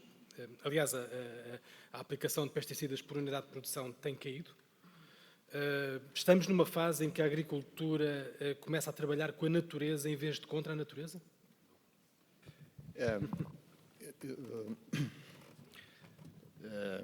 Estou um bocado gago. Primeiro, a agricultura não está a começar nada agora. A agricultura no passado não matava tudo aquilo que mexia. É evidente que as coisas evoluíram, que o conhecimento evoluiu, mas é muito perigoso nós estarmos a avaliar aquilo que se fazia há 30 anos com o conhecimento que temos hoje. Portanto, eu gosto pouco de fazer esse exercício. Agora, quando olho para aquilo que é hoje a agricultura que eu conheço, do norte ao sul do país, falo de Portugal, não vou para outras geografias, a agricultura hoje, para além de produzir os alimentos que nós continuamos a comer, mesmo quando pomos a hipótese mais académica ou menos académica de impedir ou estimular a proibição ou desincentivar a produção de determinados produtos alimentares, nós continuamos a consumi-los e a nossa sociedade continua a consumi-los.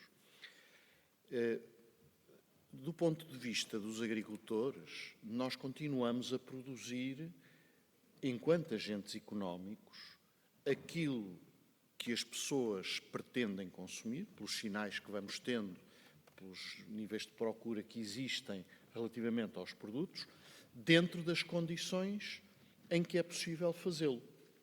Ou seja, dentro das condições naturais que temos, dentro da tecnologia que está disponível, e eu refiro que os agricultores são, provavelmente, eu digo provavelmente porque não tenho conhecimento para dizer com um nível de certeza maior, o setor mais regulado ao nível das tecnologias utilizadas. Muito mais do que a indústria da mais variada, haverá alguma, eventualmente, tão regulada como a agricultura. A agricultura, e muito de acordo com aquilo que são as características de cada local. Nós temos em Portugal zonas que são zonas sensíveis de nitratos, onde temos imposição de restrições ao nível de utilização de nitratos, que noutras zonas não existem. Nós temos, ao nível europeu, e em Portugal somos normalmente muito bons alunos, felizmente, uma redução avassaladora no número de moléculas que podemos utilizar para controlar algum tipo de constrangimentos de ervas indesejadas ou de pragas ou doenças, etc. Agora, e fazemos isso de acordo, cumprindo a legislação e utilizando a sabedoria que temos, e às vezes aquela que não temos e temos que ir buscar fora, no sentido não só de produzir, era isto que eu lhe queria dizer, não só de produzir aquilo que precisamos de produzir para fazer resultados, mas também, como o agricultor quase sempre fez, eu digo quase sempre, não conheço todos os casos, com o objetivo de preservar o património natural, que é a condição única que lhe permite continuar a produzir. Quer dizer, passa pela cabeça de alguém achar que o meu objetivo enquanto agricultor é produzir hoje, dando cabo do património que me permitirá produzir amanhã?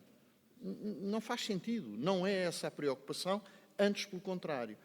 Relativamente a 2 ou 3 questões que aqui foram colocadas e que têm muito a ver com a mitigação, com a adaptação. A agricultura foi o único setor, disse o professor Francisco Ferreira, que não diminuiu emissões. Que não atingiu a meta. Sim, mas que não diminuiu. Sim, não diminuiu.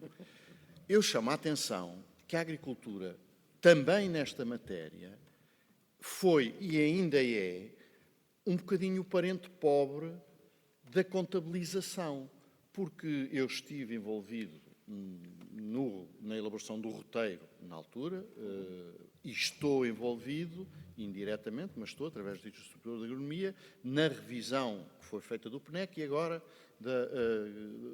para o roteiro. E é extraordinário que exista um conjunto de medidas de política que estão em vigor, que são públicas, políticas públicas, que não são consideradas para efeitos de contabilização, não é no roteiro, mas do NIR.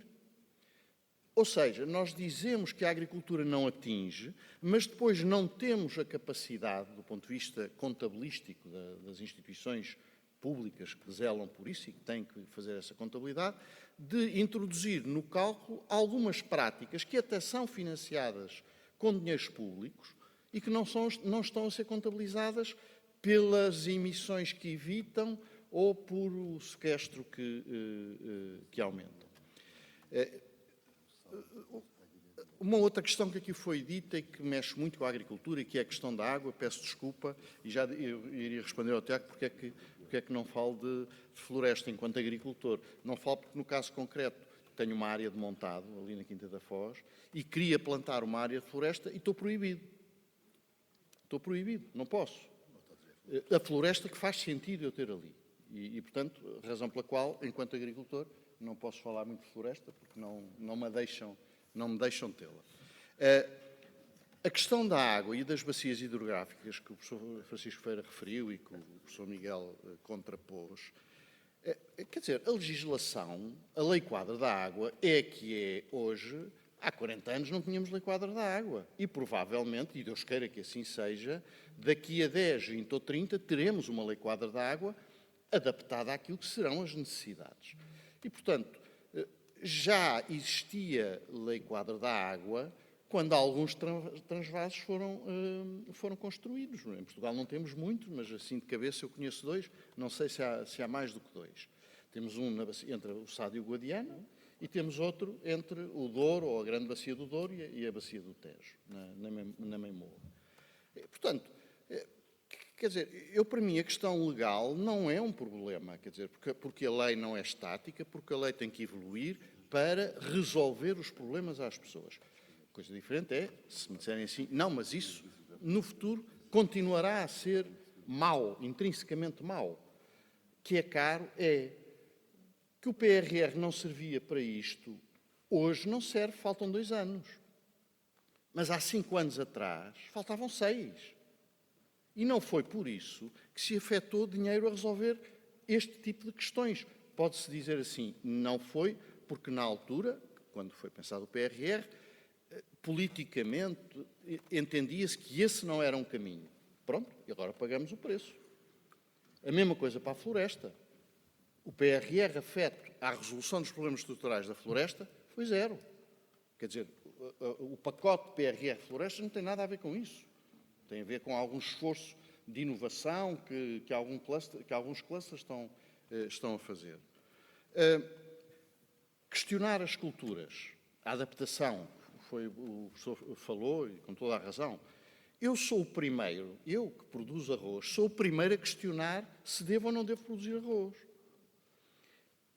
A questão pode ser é que, se calhar, as razões pelas quais eu me questiono não são as razões pelas quais o professor referia que temos que nos questionar, coletivamente, sobre o que é que nós devemos produzir aqui, ali, em determinadas regiões. Por questões ambientais, económicas, sociais, etc. Eu questiono-me. Eu produzo arroz. Curiosamente, a produção de arroz em Portugal, e vou dizer isto sabendo o que estou a dizer, tem que ser feita com água. Não só por causa das necessidades hídricas, mas por causa da regulação térmica da cultura. Dir-me, mas há aí umas iniciativas, e há, de arroz feito com rega gota a gota, etc. Não vou aprofundar, mas eu, até prova em contrário, ou até que me digam que não pode ser assim, que a lei me determine, eu sou um agente económico.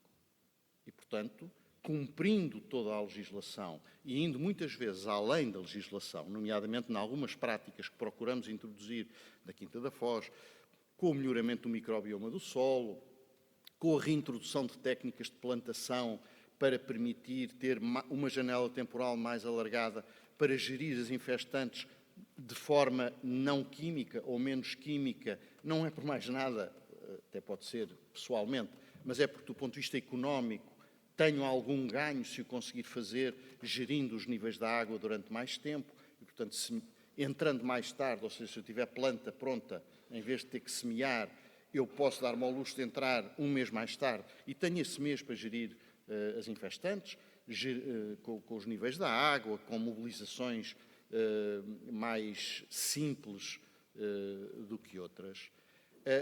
Mas eu sei que produzir arroz, do ponto de vista, e sei o que estou a dizer, peço desculpa aos meus colegas que produzem também arroz, não se sintam atingidos, eu vou dizer que é só o meu arroz que provoca isso, é terrível do ponto de vista ambiental. Perdão, é terrível do ponto de vista de emissões.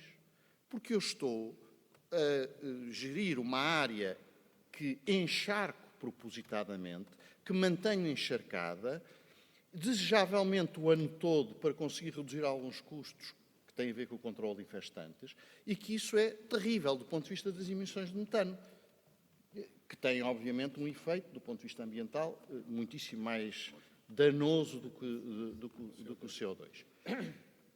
Agora, eu faço isso também porque economicamente é importante para mim, do ponto de vista da gestão daqueles ativos e das contas que tenho de prestar aos seus proprietários e à comunidade onde me insiro e para a qual contribuo localmente, mas essa prática é extraordinariamente importante para a manutenção, infelizmente, a uma escala quase assustadora, da avifauna.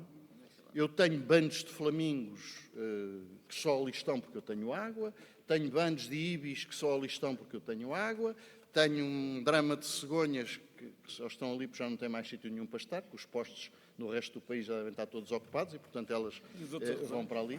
E os outros arrozais, exatamente. Ou seja, também em matéria ambiental, no que diz respeito ao agricultor, as questões não são de sentido único nem de resposta única, porque os valores ambientais também não são singulares, ou seja, o problema do ambiente, no que diz respeito às alterações climáticas, será, obviamente, a questão das emissões ou do sequestro, só uma palavrinha depois sobre o sequestro, mas a questão ambiental na exploração agrícola vai muito para além da questão do sequestro do carbono ou da redução das suas emissões, mas muito para além.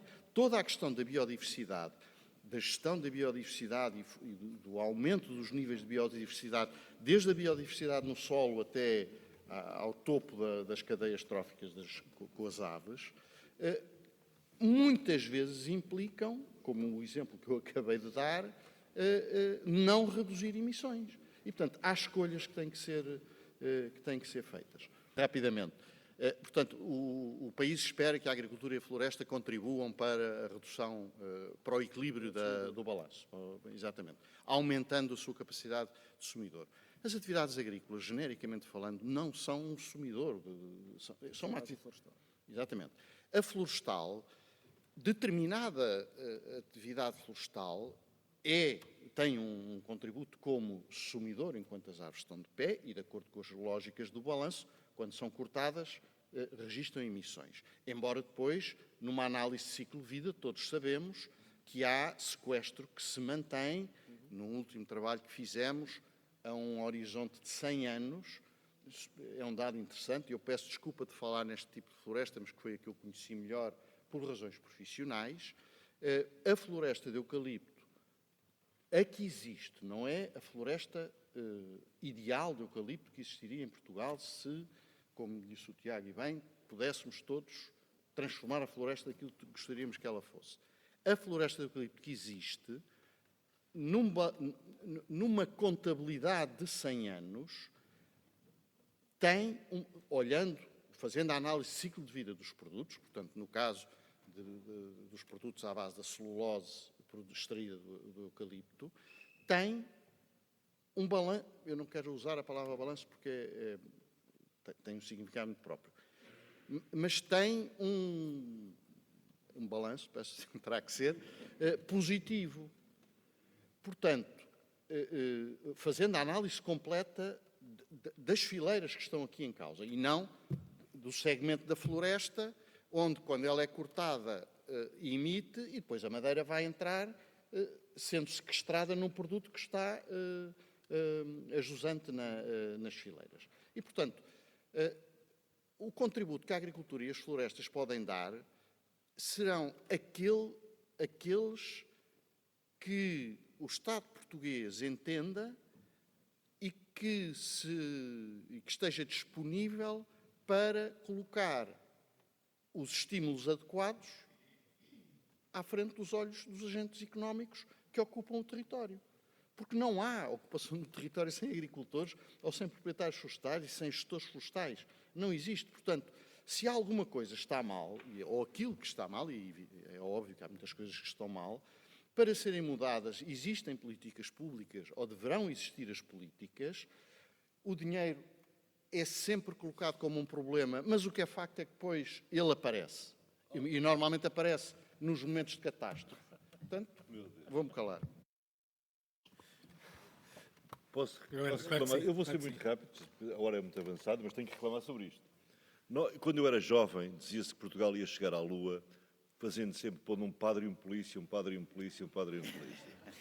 Nós agora vamos chegar à Lua pondo um subsídio, pondo um subsídio e um imposto. Um subsídio e um imposto e vamos chegar à Lua. Na verdade, não existem soluções. Há dois problemas que, desculpem lá, não são ideológicos nem pessoais. Há dois problemas centrais. Não existem soluções que não sejam economicamente sustentáveis a longo prazo. Tudo o resto, a ideia de pensar que eu vou transferir recursos de quem vive no litoral para quem vive no interior, ou que eu vou transferir recursos de um sítio para o outro, é sempre um balanço que tem que cumprir a primeira lei da termodinâmica. O que se tira de um lado é o que se põe no outro. A segunda coisa é que imaginem que nós vamos colonizar Marte. Quando nós vamos colonizar Marte, ninguém vai imaginar que é tipo faroeste, não é? Que vamos todos para Marte e depois há um tipo que faz uma plantação, outro faz outra. Não. A gente sabe perfeitamente que, ao colonizar um ambiente agreste e difícil, nós temos que ter uma enorme capacidade de gestão do território. É por isso é que, sim senhor, a agricultura é feita contra o sistema natural. E é assim desde o Paleolítico. A agricultura é contra o sistema natural. O homem é contra o sistema. E o homem é contra o sistema natural. E, portanto, a agricultura é contra e é preciso gerir esses contra. Segunda questão. Existe lavra gananciosa, como se diz em geologia? Não está aqui o Aires de Barros, mas é um homem que sabe muito disto. Claro que existe. Pode haver utilização temporária de terras em que, no fim desse período, elas ficam completamente destruídas e os solos ficam destruídos. Mas não é regra. Não é questão de ser regra, caríssimos. É assim, isso existe, faz parte da natureza. Também há criminosos e há bandidos. Mas não é regra. Ok? É assim, e é preciso que o sistema se veja livre deles e consiga que a lavra gananciosa desapareça da nossa cultura. Isso exige enforcement, exige autoridade. Nós não vamos ter 1,5 graus. O Francisco já falou disto, toda a gente sabe que isso é de quimera completa. Vamos atingir a média de 1,5 graus dentro de menos de 10 anos, provavelmente. A média. Vamos ter anos muito piores que 1,5 graus no intervalo. E daqui a mais 10, vamos estar, se calhar, nos 2,5 graus. E ainda por cima, penso que sabem que uma parte deste efeito tem a ver com termos tirado o enxofre dos combustíveis. Foi muito importante, porque acabou com as chuvas ácidas. Já ninguém fala de chuvas ácidas, mas teve um problema que aumentou a transparência da atmosfera. E, portanto, o sistema natural é complexo. E nós, às vezes, pensamos que somos capazes de prever e não somos bem capazes de prever. Agora, tudo o que nós sabemos é no sentido que, dentro de 10, 20 anos, o ambiente é um ambiente muito mais agressivo. O ambiente natural é mais agressivo, mais duro e mais difícil. E para sermos capazes de fazer face a ele, nós temos de ter formas de organização social que não são as atuais nem as anteriores. São formas mais duras, mais intrusivas no sistema natural, porque, infelizmente, nós somos uma espécie invasiva, não é? Invasora. Nós somos simultaneamente exótica e invasora. Exótica para quem pensa que veio de Marte, mas invasora de certeza. E, portanto, a nossa espécie está a tentar fazer aquilo que as outras espécies não fizeram, que é controlar-se a si própria, que é sempre uma coisa difícil. E nós temos isso por experiência pessoal, não é? E depois, quando nós falamos porque é que há mais dinheiro para fazer como é que é, tratamento do que prevenção, eu mostro a minha caixa de Brufen, que eu provavelmente não precisaria se tivesse feito ginástica todos os dias. Pronto, mas isso faz parte da natureza humana e faz parte da natureza das sociedades. Nós quando não somos capazes de assistir com bem todos os dias, nós, à altura, temos que ter intervenções que são assim, são de urgência, são os canadeiros. Agora, diz-me assim, e como é que seria a nossa vida se nós fizéssemos tudo perfeitamente, se só bebêssemos água, se não olhássemos para o vinho, se não fizéssemos nada que nos fizesse mal? Era uma coisa horrível, porque a utopia, como sabem, imaginem o que é que nós tínhamos todos de nos dar bem. Portanto, era um mundo impossível, porque a utopia é o outro lado da distopia. E não há felicidade que não passe pelo pragmatismo. Isso é uma quimera. Sempre que nós idealizamos o mundo ideal, não houve nunca um mundo ideal que fosse idealizado em que realmente fosse bom para as pessoas viverem. E, portanto, mais uma vez, temos de ser pragmáticos, temos que pensar o futuro, temos que pensar que vai ser pior do que estávamos a imaginar, temos de nos preparar para isso e temos de ter formas de organização social que vão ser mais intrusivas sobre o sistema natural, infelizmente, e, portanto, têm que ser mais controladas. Obrigado, Francisco. Força. Claro, Francisco. Pois, quer dizer, aqui a questão é que é consensual que nós, ao sermos mais intrusivos no sistema natural, isso vai nos sair mais caro. Caro economicamente, caro todos os pontos. Não há dúvidas sobre isso, Miguel. Desculpa. Não há dúvidas Discordo sobre isso. profundamente disso. Discordamos profundamente. Ainda bem, por isso mesmo é que somos felizes os dois. Mas a questão é exatamente essa. Isto é, a minha capacidade, quer dizer, não deixa de ser curioso, nós estarmos, e isso tem a ver com o clima, a discussão atualmente na Cimeira da Biodiversidade são as metas para 2030. E é curioso que eu já tenho a meta de classificar 30% das áreas marinhas e das áreas terrestres, portanto, para preservar esses ecossistemas, e já começo a ter a meta também de 30% de restaurar aquilo que degradei. Quer dizer, e com custos muito grandes, Portanto, eu acho que realmente eu concordo contigo quando dizes, epá, quer dizer, haverá sempre criminosos, haverá sempre uma destruição associada, sem dúvida. Quer dizer, nós não conseguimos o grau e meio, vamos lá ver se conseguimos os 2 graus, ou os 3, ou o que for. Mas o que é facto é que eu acho que nós temos muito do conhecimento científico e temos também do conhecimento político para percebermos qual é o caminho que devemos seguir. O que me faz impressão e é isso que também está, por exemplo, em cima da mesa nesta Cimeira da Diversidade e das Alterações Climáticas, nós já temos a receita, nós conhecemos a receita, conhecemos o que é que precisamos de fazer e de mexer. O problema é que nós depois não conseguimos fazer o cozinhado. E, portanto, não passamos à prática. E aquilo que me parece, do ponto de vista quer da adaptação, quer da própria mitigação, e nós temos roteiros a serem desenhados para as duas coisas, e temos o pós-2017 nos incêndios, e temos... Quer dizer, eu acho que nós, no caso dos incêndios florestais, nós sabemos que há uma série de incendiários, uma componente grande de incendiarismo, sabemos as questões quer dizer, podemos ir aqui a várias componentes, mas nós sabemos o que é que está, mas nós sabemos qual é o problema. E depois não conseguimos ter a capacidade de, a médio prazo, intervir a todos os níveis. E temos que o fazer de uma forma integrada, através dos serviços de saúde, através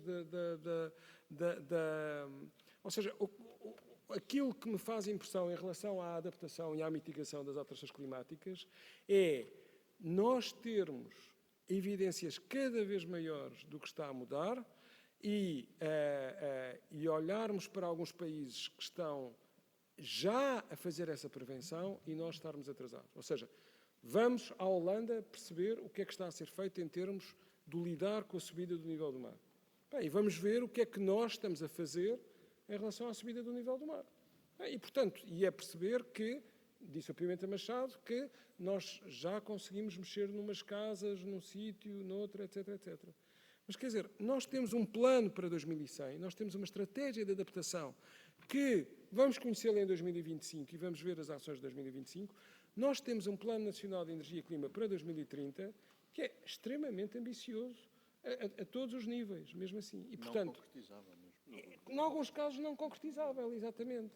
E, portanto, aqui a questão é o passar da teoria à prática e garantirmos que, do ponto de vista económico, todos os agentes, um bocado o que o Tiago também dizia, que é todos os agentes tenham a responsabilidade da sua cota-parte.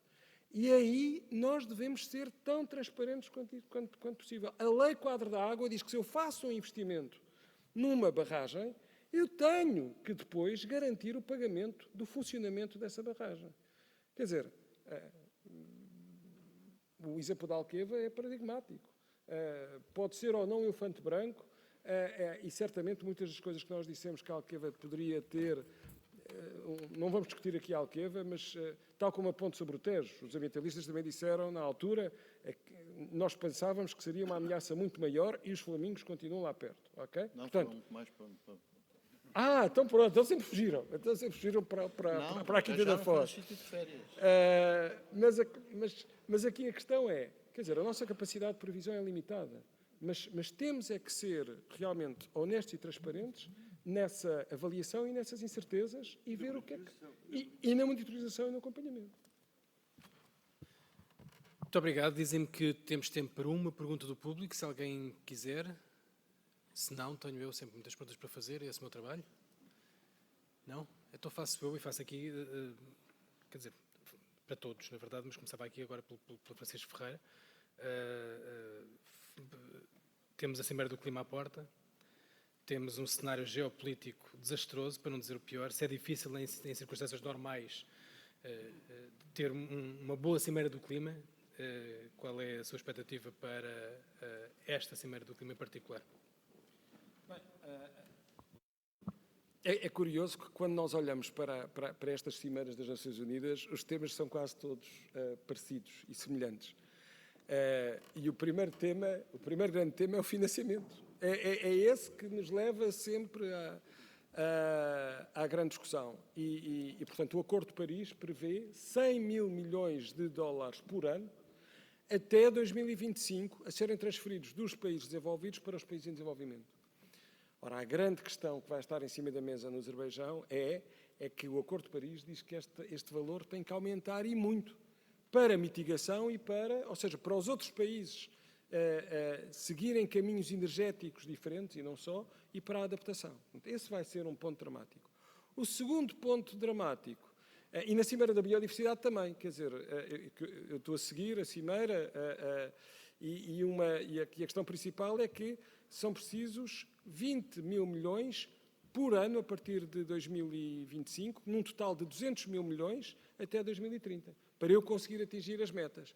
A grande discussão também é como é que se vai pagar, a questão das patentes genéticas, o gerar porque não se paga por isso e há muitos benefícios para a indústria farmacêutica. Portanto, grandes discussões sempre com o dinheiro. Portanto, o financiamento é por aí. A outra grande discussão e essa eu acho que é verdadeiramente dramática, é a questão das metas para 2035. É isso que vai estar em cima da mesa na Cimeira do próximo ano. Agora, negociar isto com a Cimeira da Biodiversidade, que está a ter lugar na Colômbia, chama-se, o lema é Paz com a Natureza. Ok? Paz com a Natureza. Eu diria que, eu acrescentaria que era paz entre os homens e também com a natureza. Porque realmente, quer dizer, nós não conseguimos, para problemas globais, não ter soluções envolvendo todos. E neste momento, o que já é por demais evidente, quer na Colômbia, quer o que vai acontecer no Azerbaijão e se calhar depois na Arábia Saudita, é que nós temos um mundo extremamente dividido, onde a pertinência, a verdadeira onda das crises do clima, da biodiversidade, do uso de recursos, do aumento da população, nos vai cair em cima e nós estamos a canalizar os esforços e não conseguimos ter o diálogo por causa das situações de guerra que enfrentamos. Portanto, eu sou bastante... Se há alguns anos sou pouco otimista, digamos assim, eu continuo otimista, mas menos otimista. Nem conseguimos paz entre os homens, quanto mais paz entre os homens e a natureza, não é? Não sei se algum dos meus companheiros de painel quer acrescentar alguma coisa em relação à Cimeira do Clima.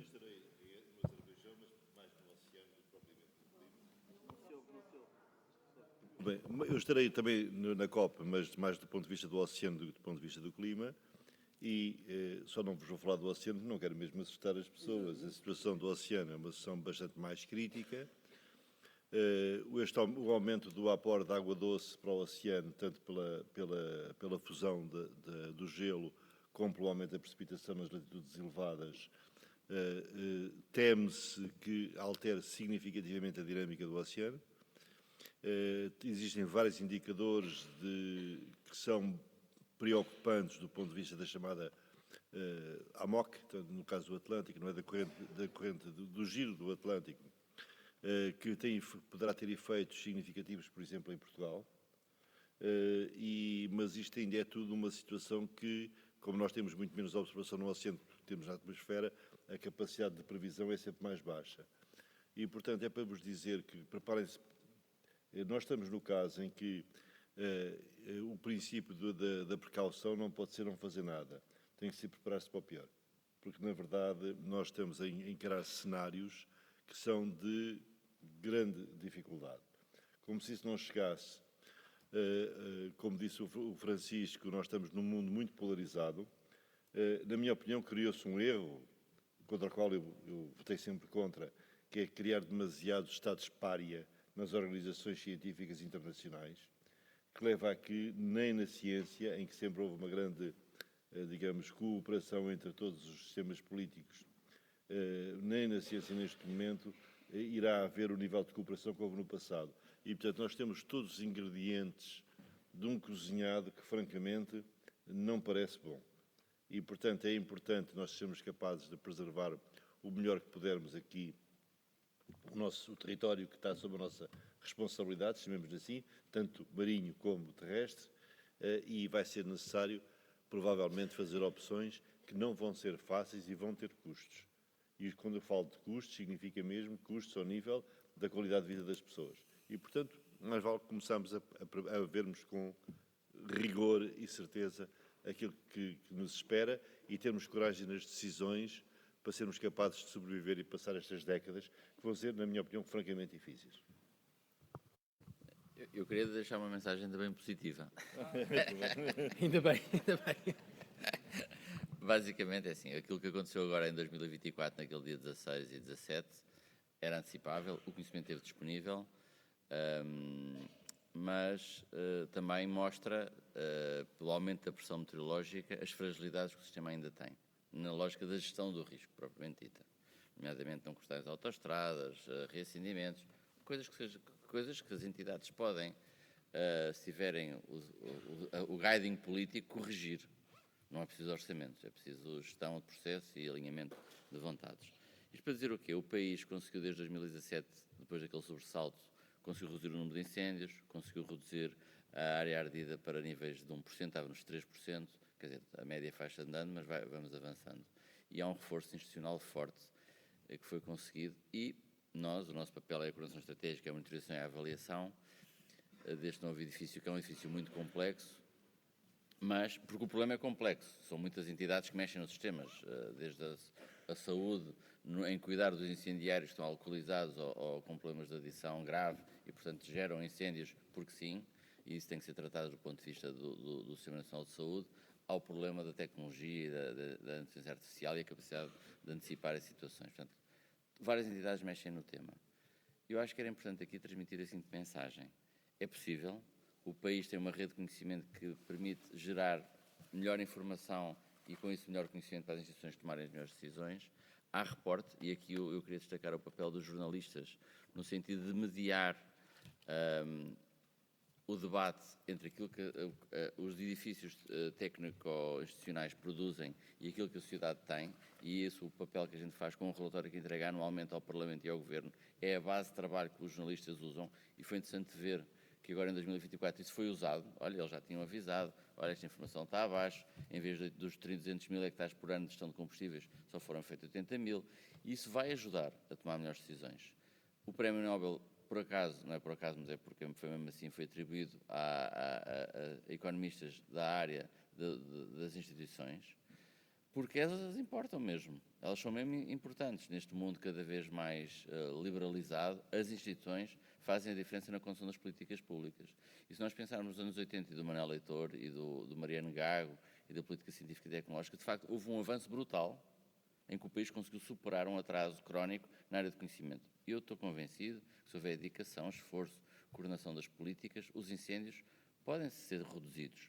Vai dar muito trabalho, ainda vamos ter muitos sobressaltos pela frente, mas é possível.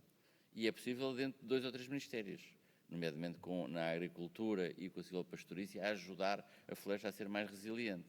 Mas isso existe, de facto, uma coordenação e uma informação e uma pressão sobre o poder político que tem que ser muito apoiada num jornalismo informado, que eu acho que tem um papel fundamental nestes mecanismos de governação do risco. E era esta a mensagem positiva que eu queria deixar. Muito obrigado e, finalmente, para terminar, Francisco. Muito rápido, é só para dizer que não estarei no Azerbaijão, mas estarei na Quinta da Foz a garantir as condições para que os flamingos se possam alimentar e a biodiversidade possa persistir. Muito obrigado por termos acabado num ponto positivo e otimista nos tempos difíceis. Muito obrigado a todos. Obrigado.